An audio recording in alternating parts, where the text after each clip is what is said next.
আসসালামু আলাইকুম রহমতুল্লাহি ওয়া বারাকাতু। কেমন আছো আপুরা ভাইরা সবাই? আশা করি ভালো আছো। আজকে তোমাদের জন্য নতুন একটা ভিডিও নিয়ে আসলাম। জাতীয় মাছ পাঙ্গাস মাছের ভিডিও। পাঙ্গাস দিয়ে পটল দিয়ে আলু দিয়ে রান্না করব। দেখা যাক কিভাবে রান্না করি। প্রথমেই দেখো আমি পাঙ্গাস মাছগুলো লবণ দিয়ে ধুয়ে নিয়ে আসছি ভালো করে।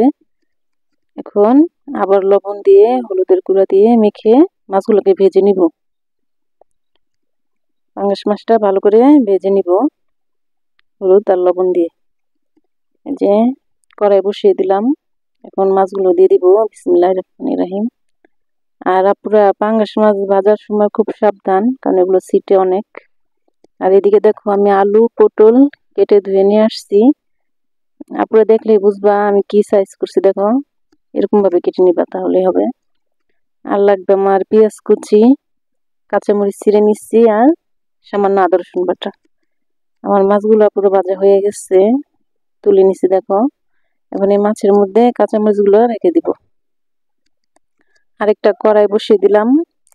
ময়মনসিংহের ভাষা শুরু করি, কড়াই তো না লড়া লড়া বহাই দিচ্ছি। দেখো পাঙ্গাস মাছ ভাজা যে তেলটা ছিল এটা দিয়ে দিচ্ছি, তেলটা নষ্ট করার দরকার নাই। আর একটু তেল দিচ্ছি, আর পেঁয়াজটা একটু লাল লাল করে ভেজে নিব। দেখতে থাকো পুরা। এই পেঁয়াজ ভাজা হয়ে গেছে আপু, এখন আদা রসুন বাটাটা দিয়ে দিব পেঁয়াজের মধ্যে। আদা রসুন বাটাটা একটু ভেজে নিব, তাহলে কাঁচা গন্ধটা আর কি চলে যাবে।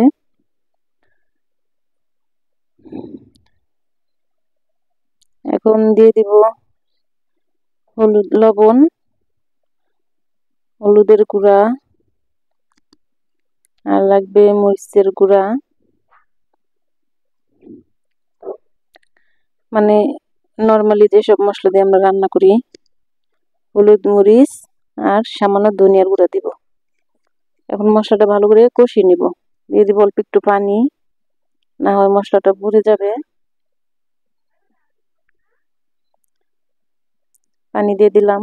আর ময়মনসিংহের রাঁধুনি, ময়মনসিংহের ভাষা তো বলতেই হবে। অল্প একটু মৌ দিয়া দেখছেন নি, এই যে ভালো মতো কষাই নিবেন। আন্নারা কই তার আবার রান্না না কয় একটু আগে তুমি তুমি কইছে। আসলে কি ময়মনসিংহ ভাষা না, সবাই ছোট নাই বড় নাই সবাই এখানে রান্না করে, বুঝিনি সম্মান করে আর কি। এলে আমিও রান্না করি।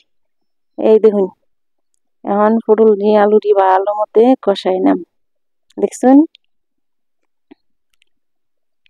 আলু দিয়ে পটল দিয়ে পাঙ্গাস মাছ দেখায় দিবেন যে জব্বর স্বাদ, বুঝছেন। এখন কষাইয়াম একটু ডাইকে দিই, ভালো মতো কষা নিয়ে তেলে। আর আপুরা একটু পানি দিয়ে দিচ্ছি দেখুন, কারণ পটলটা ভালো মতো কষাইতে হবে তো, মশলাটা ঘুরে যাব নাইলে। এই দেখুন আপুরা আমার পটল আর আলুটা কষানি কিন্তু হয়ে আসছে, বুঝছেন। এই যে এবার কষাই লইবেন। পটলের তরকারি আমার কাছে মানে অনেক মজা লাগে। পটল আমার পছন্দের একটা তরকারি, কিন্তু দুঃখের বিষয় আদনানেরা পটল পছন্দ করে না, পটল খাই না। তা আনলে আমি আমার পোলাপাইন খাই, এবারে চাই চাই দেয়। দেখতে তো না খাইলে কি করার। না পুরা কথা কইতে কইতে মৌটা দিয়ে আনলাম, দেখছো মৌ দিয়েছি। মৌটা ভালো খাইছে, ফাগুর উঠছে ফাগুর।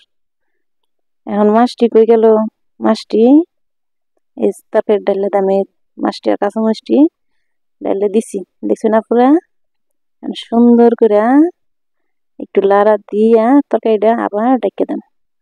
ডাইকা আরো 5 মিনিট রান্না করাম, বাদে আবার দেয় মানে আর 5 মিনিট রয়ে লোক। তবে 5 মিনিট কিন্তু বাহি নাই, 5 মিনিট পরে দেখা আন্নি করে আবার 5 মিনিট রান্না, বুঝছেন। তরকারি রাঁধতে কিন্তু সময় লাগে। আন্নি করে মোবাইলে যেমন দেখা যায় চুলায় বহাই, আর না এত সোজা না। এই যা পুরো এখন সামান্য একটু জিরা গুঁড়া দিয়ে দিলাম। জিরা খাই, বুঝছেন। জিরাটা আমি টাইল্লা পাড়ার মধ্যে গুঁড়া করে রাখছিলাম। তা ফাঙ্গাস মাছ রানলে একটু জিরার গুঁড়া দিবেন, দেখবেন তরকারির স্বাদ অন্যরকম হয়ে যাবে। যেহেতু ফাঙ্গাস মাছের নিজের একটা ঘ্রাণ আছে, বুঝছেন। আমার তরকারি রান্না বেরছে পুরো, এই দেখো আমি নামে এলছি। অনেক হয়েছে ময়মনসিংহ ভাষা। আজকে পর্যন্তই। আপনারা আমার ভিডিওটা যদি ভালো লেগে থাকে আমার চ্যানেলটাকে সাবস্ক্রাইব করে রাখবা আর নতুন নতুন ভিডিও পাওয়ার জন্য বেল আইকনটি অন করে রাখবা আর আমাদের জন্য দোয়া করবা আপুরা। আমিও সবার জন্য দোয়া করি। আর আপুরা তোমরা ফজরের নামাজের পরে সূরা ইয়াসিন, সূরা আর রহমান তেলাওয়াত করবা, ঠিক আছে? অবশ্যই এই আমলগুলা করবা, কারণ মহিলাদের তো ঘরে কোনো কাজ থাকে না। এই আমলগুলো ঠিক রাখবা, ঠিক আছে? এই পর্যন্তই আপুরা, সবাই ভালো থাকবা। আসসালামু আলাইকুম ওয়া রাহমাতুল্লাহি ওয়া বারাকাতুহু। আল্লাহ হাফেজ।